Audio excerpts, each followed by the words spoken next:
Hari ini saya akan membagikan tentang pencobaan mendatangkan kebaikan.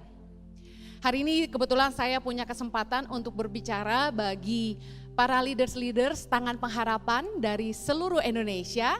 Ada yang dari Nias, Mentawai, Kalimantan Barat, Halmahera, Papua, dari berbagai titik di Papua, dari NTT, Timur dan Sumba, dan juga dari Jawa Tengah dan juga yang ada di Jakarta, beberapa tim di Jakarta ada di sini.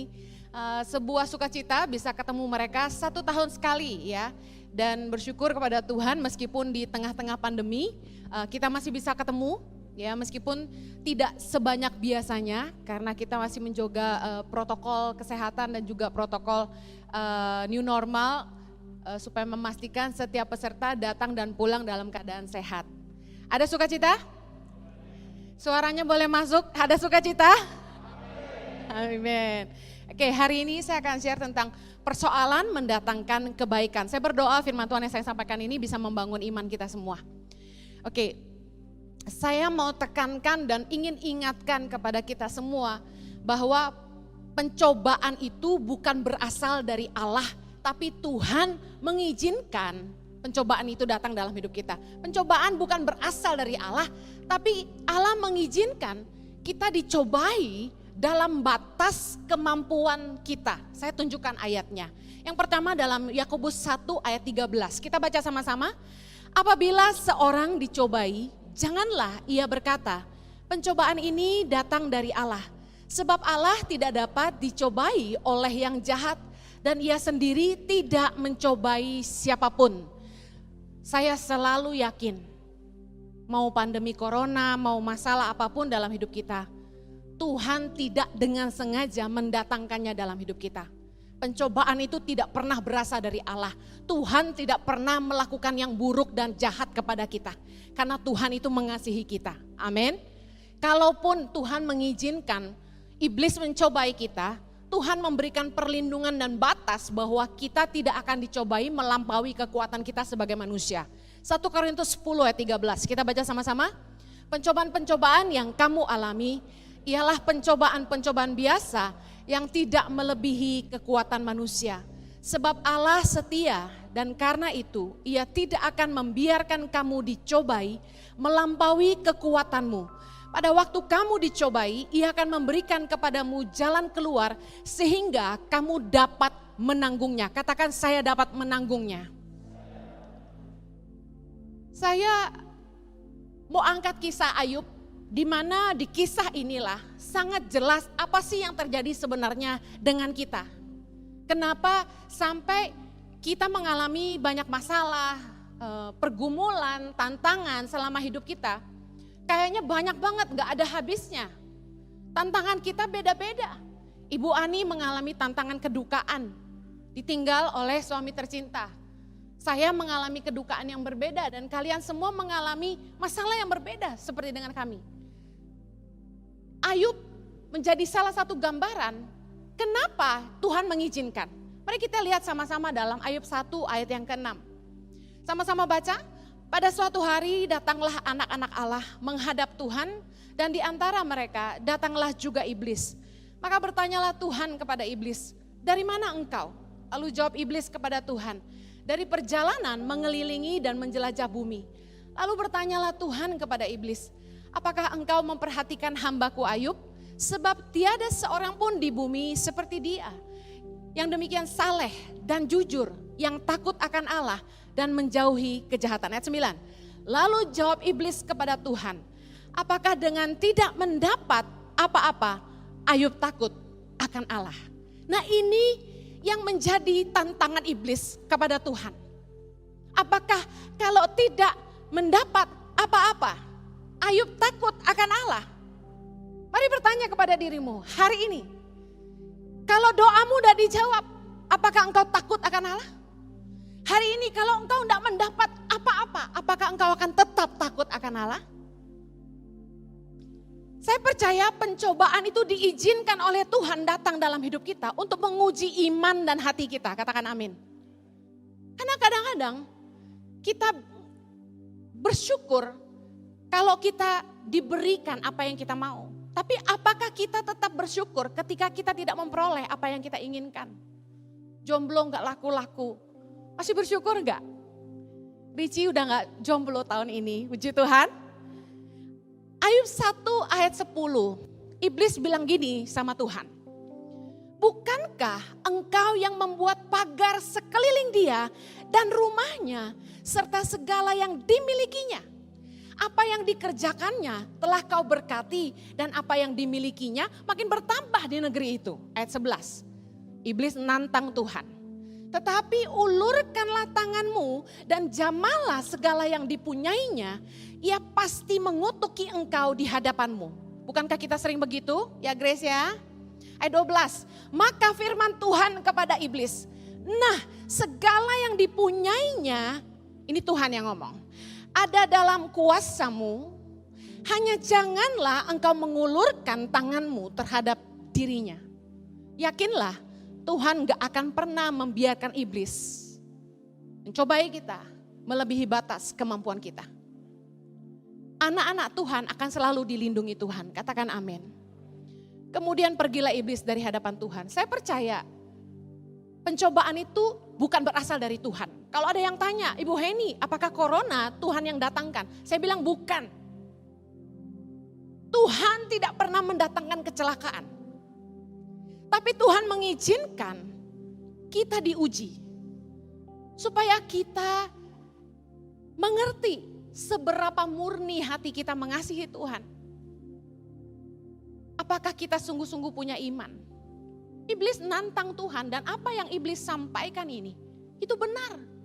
Karena kebanyakan kita cuma mau pujian tapi tidak mau ujian. Banyak dari kita mau berkatnya tapi tidak mau menghadapi tantangannya.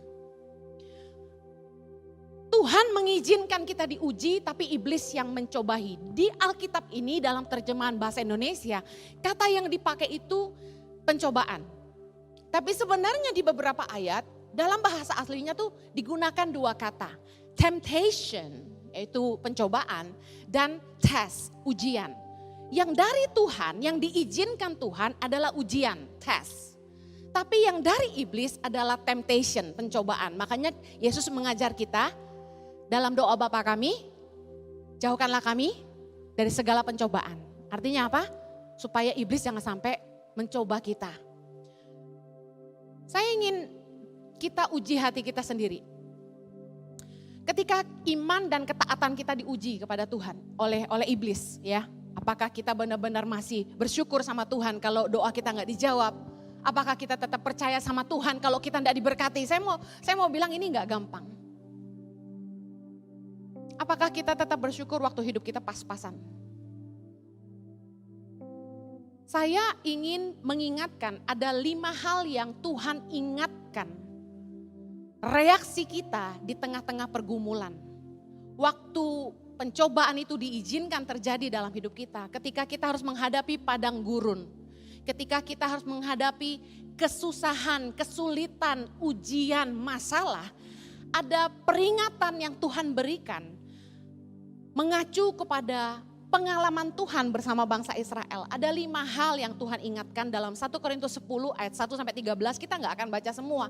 Yang Tuhan ingatkan, yang pertama, judul perikopnya 1 Korintus 10 1-13 itu gini. Israel sebagai suatu peringatan. Oleh karena itu kita harus ingat-ingat pesan Tuhan dari pengalaman Tuhan dengan bangsa Israel. Hal pertama yang kita harus ingat ketika menghadapi pergumulan. Nomor 1, jangan berbuat jahat. 1 Korintus 10 ayat 6 bilang gini, supaya jangan kita menginginkan hal-hal yang jahat seperti yang telah mereka perbuat. Ketika kita menghadapi masalah, tantangan untuk berbuat jahat itu ada. Saya kasih contoh. Ketika duit kurang, ketika uang pas-pasan, lalu ada kesempatan untuk mencuri. Saya yakin, kadang-kadang maksud hati tidak niat mencuri. Maksud hati tidak niat menipu. Tapi butuh. Firman Tuhan ingatkan, di tengah-tengah masa ujian jangan sampai kita berbuat jahat. Itu peringatan yang pertama. Ketika kita sedang diuji, keputusan apapun yang kita mau ambil, contoh diputusin pacar. Pacar itu selingkuh. Kita diuji kan? Apa reaksi kita?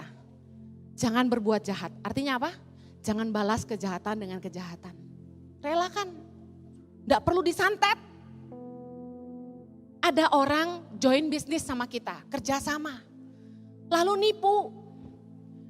Kita diuji, kita sedang menghadapi ujian. Ingat firman Tuhan, peringatan. Jangan berbuat jahat. Gak usah balas kejahatan dengan kejahatan. Relakan. Belajar dari Ishak waktu dia gali sumur, direbut oleh bangsa Filistin. Ishak relakan. Apakah Ishak jadi miskin? Tidak. Tuhan buat sumur yang digali Ishak dimanapun berbual-bual.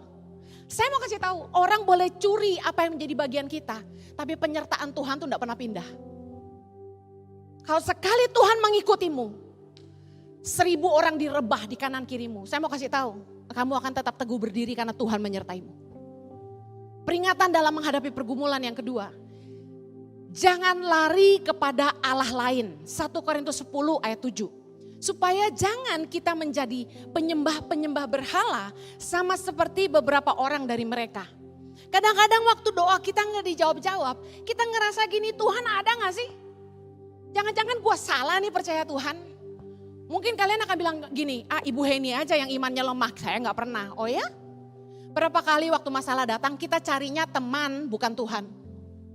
Berapa banyak ketika masalah datang kita carinya orang lain dan bukan Tuhan. Penyembahan berhala berarti begini, kita menempatkan yang lain lebih dari Tuhan dalam hidup kita.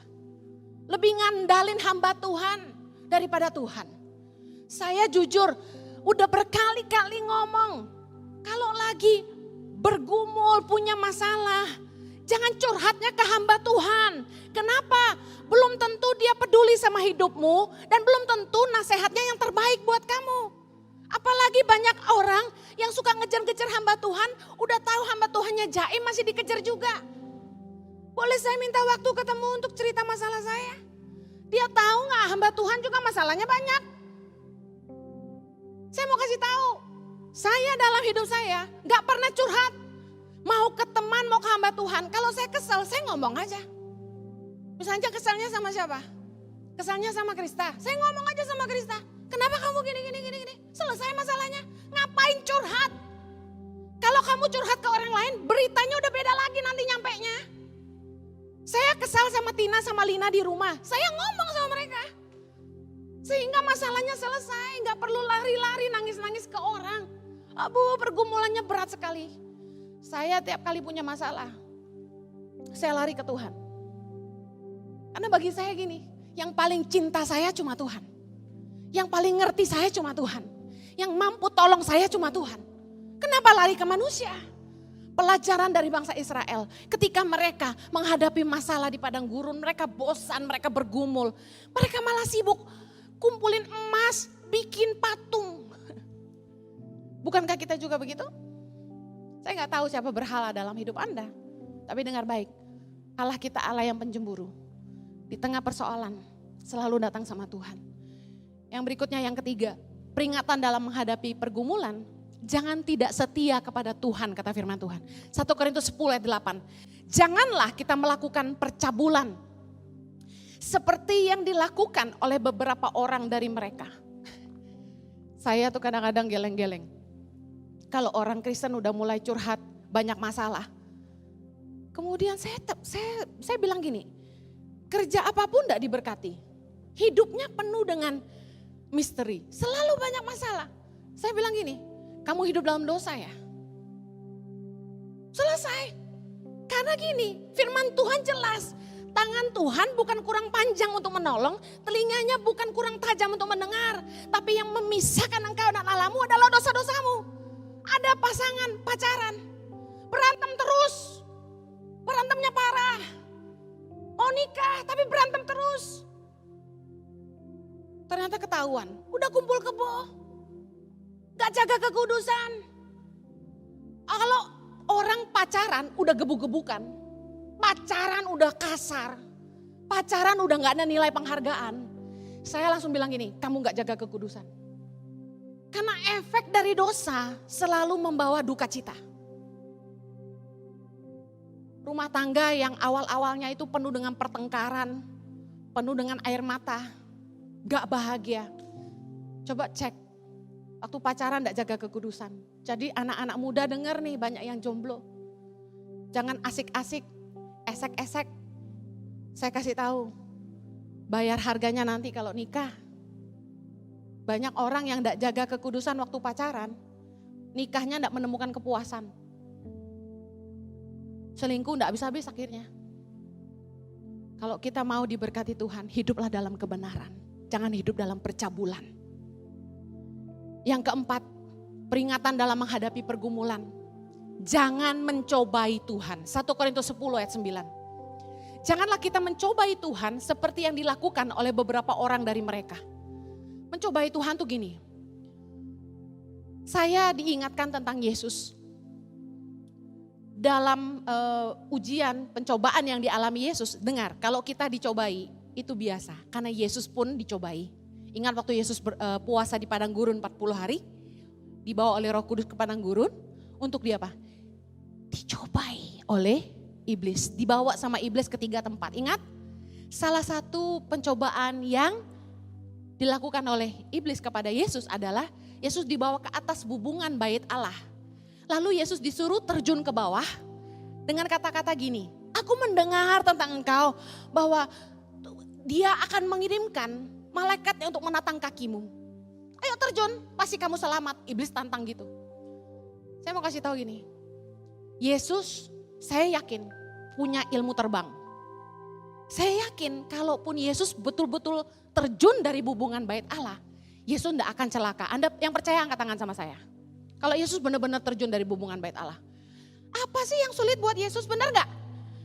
Cueh, ambil lu dari tanah, dibulet-bulet, masukin jadi mata. Yesus mau dijorokin dari tebing oleh orang banyak. Apa yang Yesus lakukan? Santai aja dia, jalan di tengah-tengah mereka, menghilang. Di tengah orang banyak Yesus hilang. Apalagi? Bagaimana? Jalan di atas air. Bayangin, Yesus bisa jalan di atas air, masa gak bisa terbang? Aduh, saya tuh berdoa karunia Yesus tuh turun ke saya gitu loh. Bisa jalan di atas air. Jadi kan saya gak usah belajar berenang. Kalau kita ke Papua, kita aman. Punya satu jurus Yesus aja jalan di atas air, saya bahagia sekali. Dengar baik, Yesus bisa ubah batu jadi roti. Tapi Yesus gak lakukan. Menarik sekali ketika disuruh terjun dari bubungan bait Allah, Yesus bilang gini, jangan mencobai Tuhan Allahmu. Artinya gini, masalah tuh jangan dicari. Jangan sok jagoan iman.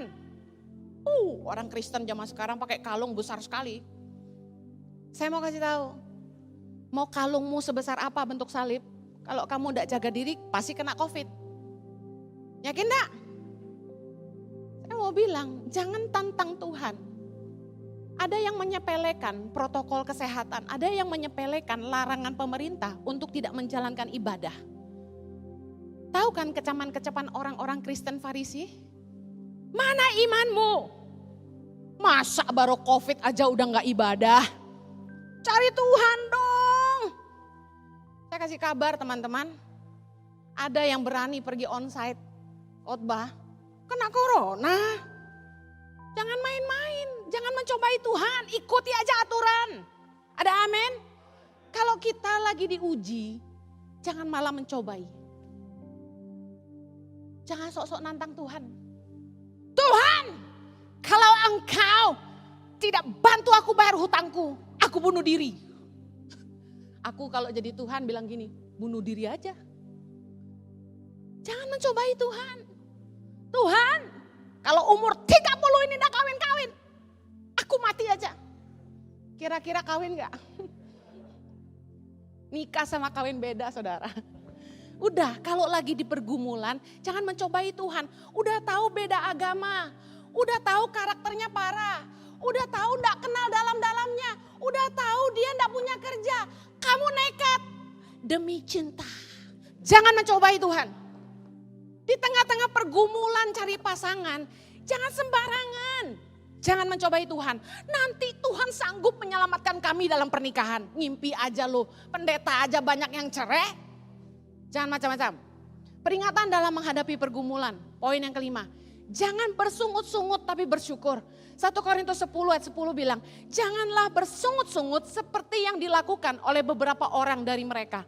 Aduh, bangsa Israel itu terkenal di padang gurun itu cuma satu, sungut-sungut. Keterlaluan.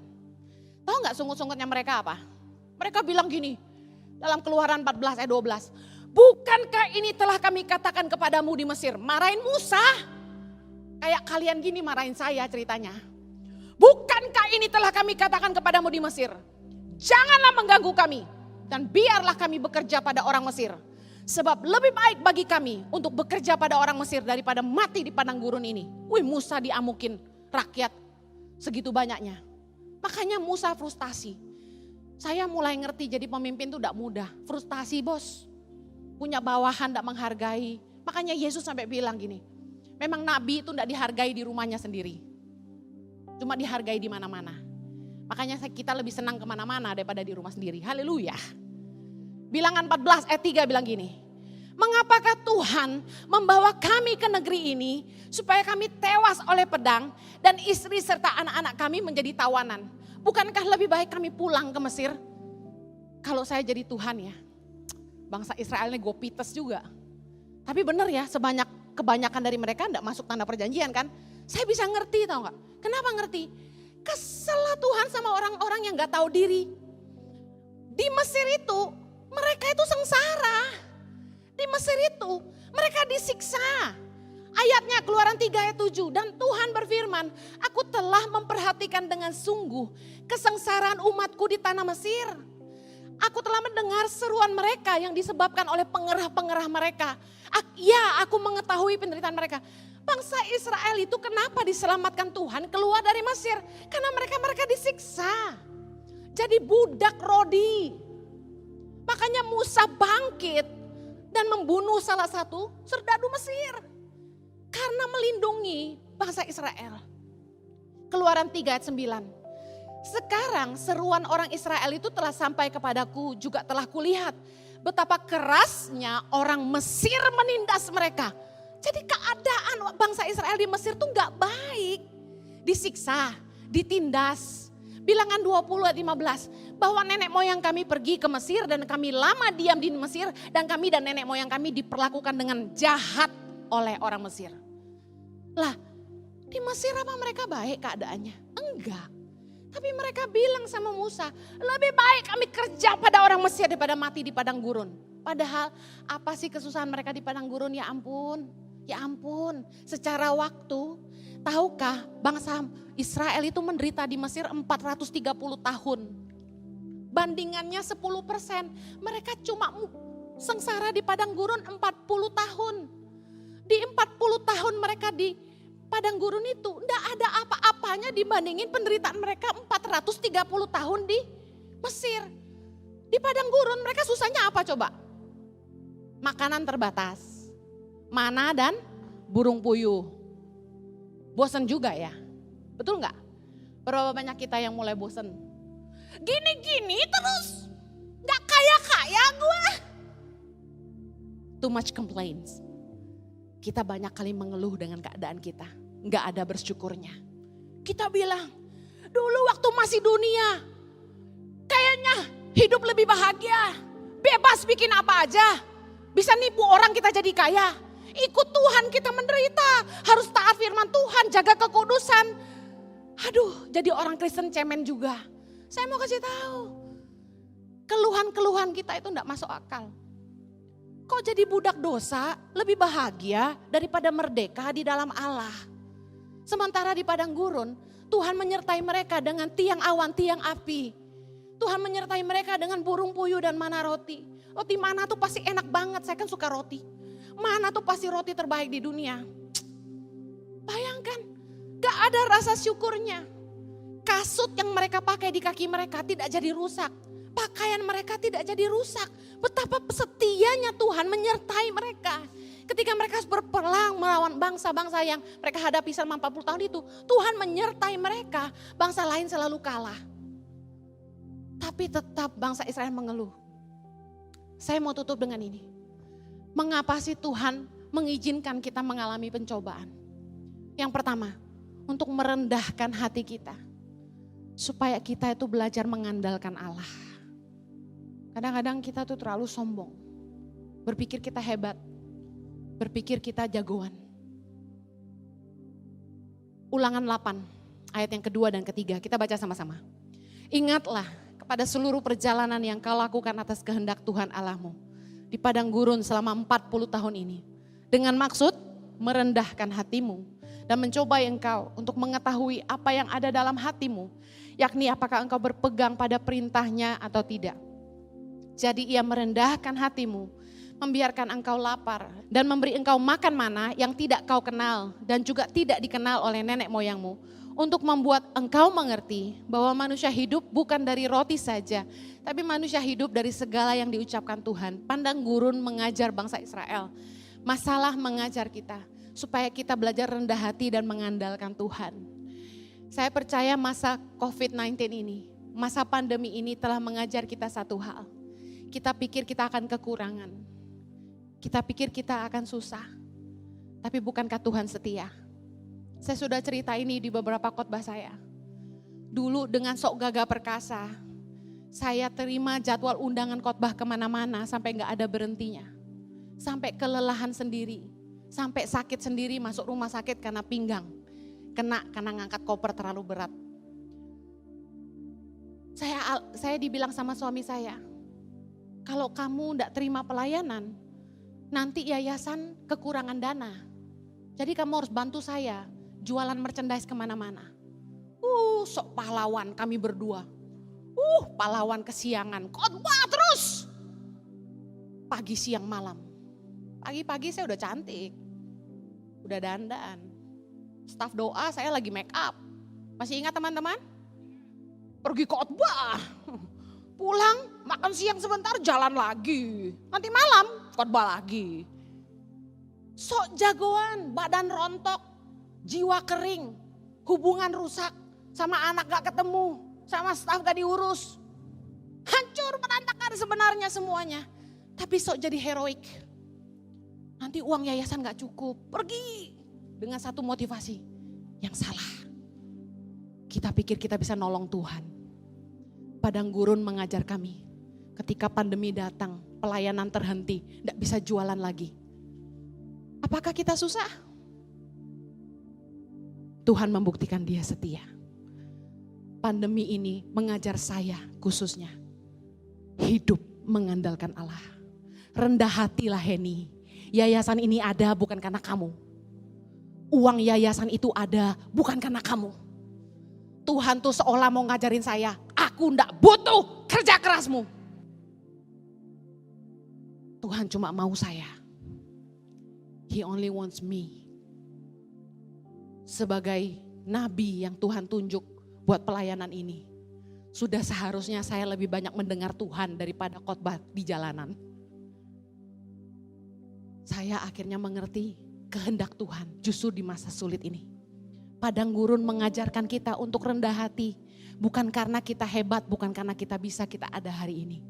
Tapi semua karena Tuhan. Dan karena pandemi gak ada jalan lain selain hidup mengandalkan Tuhan. Tapi bukankah hari ini kita baik-baik saja?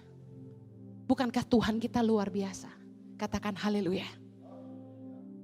Saya mau bilang gini, apa sih masalah kalian? Apa sih pergumulan kalian? Apa sih kesusahan kalian? Mungkin masalah kalian beda dengan saya. Tapi firman Tuhan ini, Tuhan ingatkan untuk saya sampaikan. Lukas 18 ayat 7-8, baca sama-sama. Tidakkah Allah akan membenarkan orang-orang pilihannya yang siang malam berseru kepadanya? Dan adakah ia mengulur-ngulur waktu sebelum menolong mereka? Aku berkata kepadamu, ia akan segera membenarkan mereka. Akan tetapi jika anak manusia itu datang, apakah ia mendapati iman di bumi? Dengar baik, pencobaan itu cuma ujian kepada iman kita. Teruslah berharap sama Tuhan. Jangan tidak setia. Yang kedua, mengapa Tuhan mengizinkan kita mengalami pencobaan? Untuk menguji ketaatan kita dan mengajar kita untuk hidup takut akan Allah. Ulangan 8 ayat yang kedua. Bersama-sama baca. Ingatlah kepada seluruh perjalanan yang kau lakukan atas kehendak Tuhan Allahmu di padang gurun selama 40 tahun ini. Dengan maksud merendahkan hatimu dan mencobai engkau untuk mengetahui apa yang ada dalam hatimu. Yakni apakah engkau berpegang pada perintahnya atau tidak. Maka haruslah engkau insyaf bahwa Tuhan Allahmu mengajari engkau seperti seorang mengajari anaknya. Oleh sebab itu haruslah engkau berpegang pada perintah Tuhan Allahmu dengan hidup menurut jalan yang ditunjukkannya dengan takut akan Dia. Kadang-kadang sebagai manusia kita tuh gak jujur sama hati sendiri. Bahkan kadang-kadang saking sibuknya kita gak pernah punya waktu untuk merefleksi diri dan menemukan isi hati kita yang sesungguhnya. Padang gurun, masa ujian membuat kita akhirnya ngerti ternyata hati saya begini. Dan menguji ketaatan kita, apakah kita sebenarnya hidup takut akan Tuhan. Dalam kesulitan apapun, jangan sampai ngambil keputusan yang tidak takut akan Tuhan. Pastikan kita tetap hidup di dalam kebenaran. Pergumulan masalah dipakai Tuhan untuk membersihkan kita dari cara-cara hidup kita yang lama. Memulihkan cara berpikir kita, cara pandang kita, melucuti mentalitas budak dosa dari hidup kita. Bangsa Israel itu tinggal di Mesir 430 tahun. Tadi saya sudah katakan. Tuhan tahu bahwa gaya hidup orang Mesir. Gaya hidup orang Mesir bicara soal gaya hidup dunia. Itu melekat dalam hidup mereka. Dan bahkan mentalitas budak. Mereka 430 tahun ditindas. Ada mentalitas budak yang melekat. Bicara soal apa? Mentalitas budak dosa melekat dalam hidup kita ketika kita hidup di dunia. Tuhan mengizinkan padang gurun datang dalam hidup kita. Pencobaan masalah datang, ujian datang. Supaya apa? Merontokkan Mesir dari hidup kita. Merontokkan mentalitas budak dosa. Merontokkan gaya hidup dunia dari hidup kita. Makanya firman Tuhan berkata, berubahlah oleh pembaharuan budimu. Jangan pernah jadi sama dengan dunia ini. Karena Tuhan mau kalau kita ikut Tuhan pakai cara hidup yang baru. Taat sama firman. Semakin cepat engkau taat dan merendahkan hatimu, masalahmu cepat selesai. Karena tujuan padang gurun itu diberikan cuma satu. Melucuti Mesir dari hidupmu. Yang ketiga, mengapa Tuhan mengizinkan kita mengalami pencobaan. Untuk mengajar kita supaya tidak tinggi hati dan melupakan Tuhan. Ulangan 8 ayat 11 bersama-sama. Hati-hatilah supaya jangan engkau melupakan Tuhan Allahmu dengan tidak berpegang pada perintah, peraturan dan ketetapannya yang kusampaikan kepadamu pada hari ini. Dan supaya apabila engkau sudah makan dan kenyang, mendirikan rumah-rumah yang baik serta mendiaminya. Dan apabila lembu sapimu dan kambing dombamu bertambah banyak dan emas serta perakmu bertambah banyak dan segala yang ada padamu bertambah banyak. 14. Jangan engkau tinggi hati sehingga engkau melupakan Tuhan Allahmu yang membawa engkau keluar dari tanah Mesir, dari rumah perbudakan. Kecenderungan manusia itu selalu melupakan Tuhan di masa kelimpahan. Entah kenapa. Ayo jujur yuk, saya pun ngalami. Kayaknya ketika semua baik-baik aja dan tidak ada masalah, rasa nyaman itu membuat kita jauh dari hadirat Tuhan. Sifat manusia naturalnya itu gini, kalau susah baru ingat sahabat. Ada kan teman-teman yang gitu kan, kalau susah baru cari kita. Lupa sama teman di masa susah. Kalau udah kaya, goodbye my friend. Saya masih punya beberapa teman yang ketika susah carinya kita. Udah kaya, haleluya. Kebaikan dilupakan, tapi kesalahan diingatkan. Kebanyakan manusia tuh gini, ribuan kebaikan sirna oleh satu kesalahan. Betul gak? Saya pernah punya sahabat, akrab luar biasa, baik. Satu kali saja tegur dia, langsung hilang selamanya. 1000 kebaikan itu sirna dengan satu kesalahan. Itu sifat manusia. Sudah hebat, lupa mendarat. Kebanyakan orang kalau udah kaya, sombong, tengil, belagu, sok tahu. Makanya ada istilahnya OKKB, orang kaya baru. Jangan pernah tinggi hati. Ingat-ingatlah hari ini. Di saat kamu sedang melewati padang gurun, ketika kamu belum duduk di tempat yang bisa dikatakan nyaman dan semua serba berkelimpahan. Ingat-ingatlah hari ini. Supaya suatu hari nanti ketika engkau diberkati dengan keuangan dan kelimpahan, engkau enggak lupa sama Tuhan yang telah mengantarmu dengan setia dari tempat di mana engkau berada. Saya yakin hari ini dan apa yang ada di masa depan tidak akan pernah terpikirkan. Betapa luar biasanya Tuhan sanggup membawa kita ke tempat yang kita sendiri tidak pernah pikirkan. Amin. Yang terakhir, mengapa Tuhan mengizinkan kita mengalami pencobaan? Supaya kita mengalami kebaikan Tuhan. Ulangan 8 ayat 15. Dan yang memimpin engkau melalui padang gurun yang besar dan dahsyat itu, dengan ular-ular yang ganas serta kalajengkingnya dan tanahnya yang gersang, yang tidak ada air. Ia membuat air keluar bagimu dari gunung batu yang keras. Dan yang di padang gurun memberi engkau makan mana yang tidak dikenal oleh nenek moyangmu. Supaya direndahkannya hatimu dan dicobainya engkau hanya untuk berbuat baik kepadamu akhirnya. Saya mau katakan gini, masa-masa susah itu masa-masa yang penuh kebahagiaan sebenarnya. Kenapa? Saya gambarkan dalam hubungan manusia aja. Waktu saya sama Jojo baru merintis hidup, sama-sama mulai dari nol. Nah, pacaran dan bangun keluarga dengan orang yang sama-sama mulai dari nol tuh asik. Kalau zaman sekarang carinya yang udah kaya, ya kan? Nah, kalau yang mulai merintis dari nol itu asik. Kenapa? Ada momen-momen bahagia yang kita bisa temukan dan tidak terlupakan. Contoh, dulu kami uangnya nggak seberapa. Kami cuma bisa beli nasi goreng kambing di kebun siri itu 1 bungkus berdua. Tapi indah dan nikmatnya luar biasa, tak terlupa. Sampai hari ini saya masih ingat rasanya. Betapa luar biasanya 1 bungkus nasi goreng kambing itu kami suap-suapan berdua. Waktu masih baru merintis keluarga, anak belum ada. Gaji maaf tidak seberapa. Kami itu dari muda memang orang yang sudah terpanggil pelayanan, jadi uang tuh enggak jadi ukuran. Saya percaya kalian juga sama. Uang enggak seberapa, jadi ngirit luar biasa. Dari umur 25 sebelum nikah, kami tuh sudah nyicil rumah sama-sama. Jadi uangnya kami gabung, kami cicil rumah, sisanya bisa kebayang dong tinggal berapa gitu kan. Nah, di saat uang enggak seberapa itu, kami ngirit banget. Makan apa adanya. Saya kemampuan masak terbatas. Akibatnya ya Pak Jojo sedikit menderita. Tapi luar biasanya dengan penuh cinta dia enggak pernah marah. Enggak pernah berkeluh kesah. Makan apa adanya. Momen-momen itu indah luar biasa. Tapi ketika uang sudah mulai ada. Kenikmatan sudah mulai meningkat.